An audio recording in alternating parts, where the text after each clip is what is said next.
నేనే మీ మనవరాలు అన్నా నిజం తప్ప. అది తెలిస్తే మీరు నన్ను ద్వేషిస్తారేమో అని భయంగా ఉందమ్మా. అలాంటప్పుడు సంయుక్త విషయం నేను మీకు చెప్పాలి కదా. బంగారి, నీ పరిస్థితి నాకు అర్థమవుతోంది. నువ్వదంతా చెప్తున్నా సరే ఇక్కడ ఎవ్వరూ అది నమ్ముండేవారు కాదు.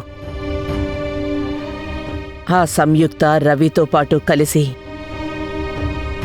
నిన్ను కాస్త అయితే ఇబ్బంది పెడుతుంది కదా.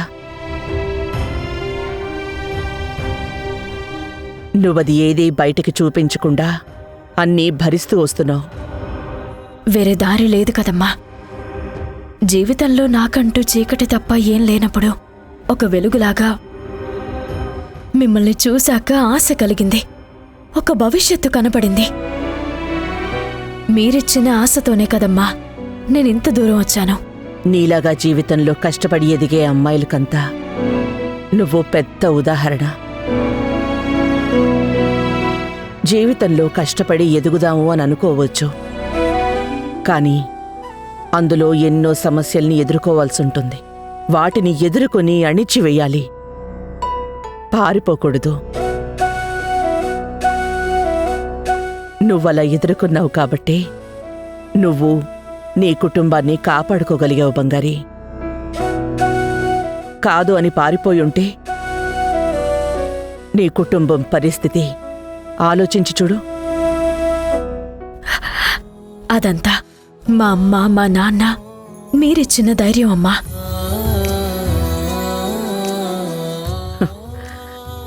ఎంత కష్టం బంగారి.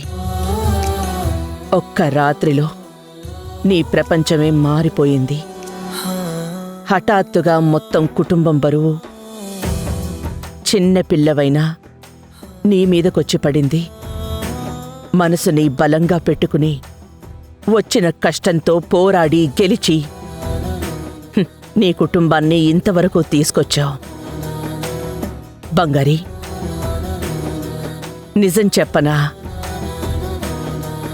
ఇది అచ్చంగా నా జీవితంలో జరిగినట్టుగానే ఉంది బంగారి. నువ్వు చూసిన అన్ని కష్టాలు నీ వయసప్పుడు నేను చూశాను.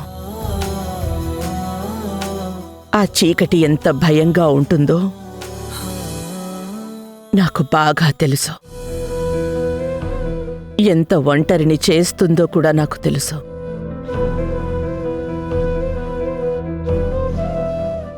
నీ బాధని నేను అర్థం చేసుకోగలుగుతున్నాను.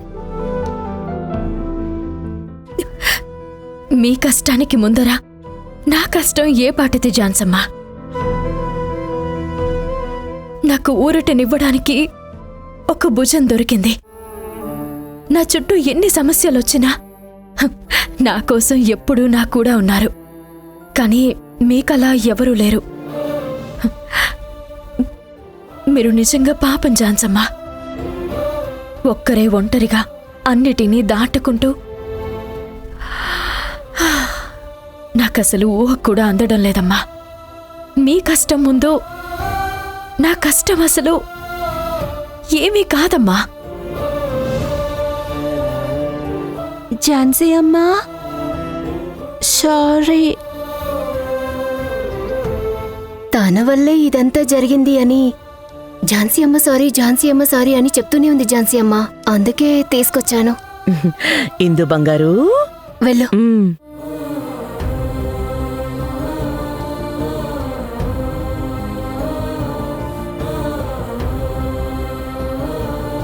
మీ వల్ల నాకు ఎప్పుడూ ఎలాంటి ఇబ్బంది రాదు. నేను జీవితంలో చాలా రోజులకి సంతోషంగా ఉన్నాను అంటే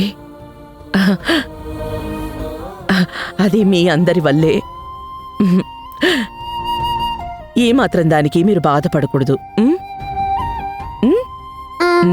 నో సారీ.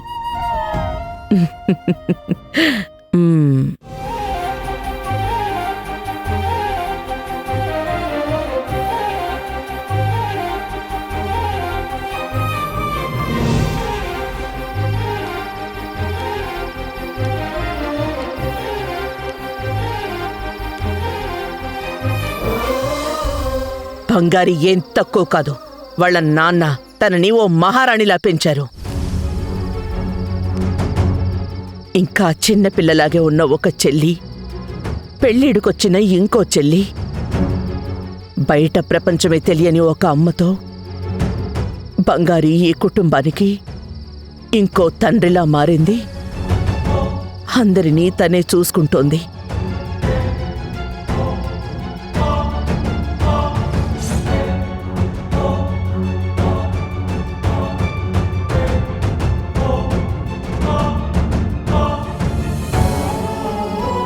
ఇప్పటికే బంగారి పడకూడని పాటలన్నీ పడి ఇప్పుడు జీవితం మీద విరక్తి పొంది మన జాను దగ్గరకొచ్చింది. కానీ నేను తన సిచ్యువేషన్ ఏంటి, తను ఎలాంటిది, ఏంటి ఎలా అని ఒక్కసారి కూడా ఆలోచించకుండా తనని అంతగా కష్టపెట్టాను. తనని పనిలో నుంచి తీసేయాలని ఎంతో టార్చర్ పెట్టాను.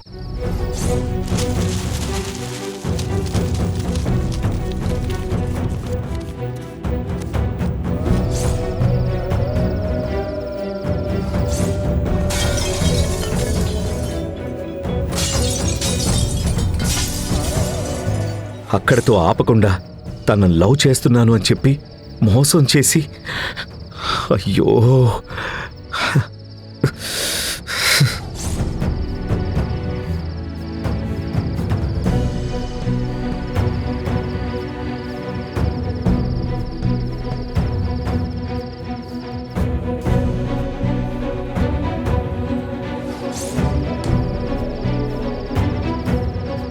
నేను నిన్ను లవ్ చేస్తున్నాను, నిన్ను ప్రాణానికి ప్రాణంగా ప్రేమిస్తున్నాను అని చెప్పిందంతా అబద్ధం.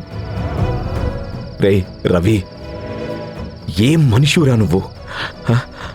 ఛా! అయ్యో రే రే రే, ఈ గిల్ట్లో నుంచి ఎలా రా నువ్వు బయటపడతావు? నీకసలు క్షమాపణ అనేదే లేదురా.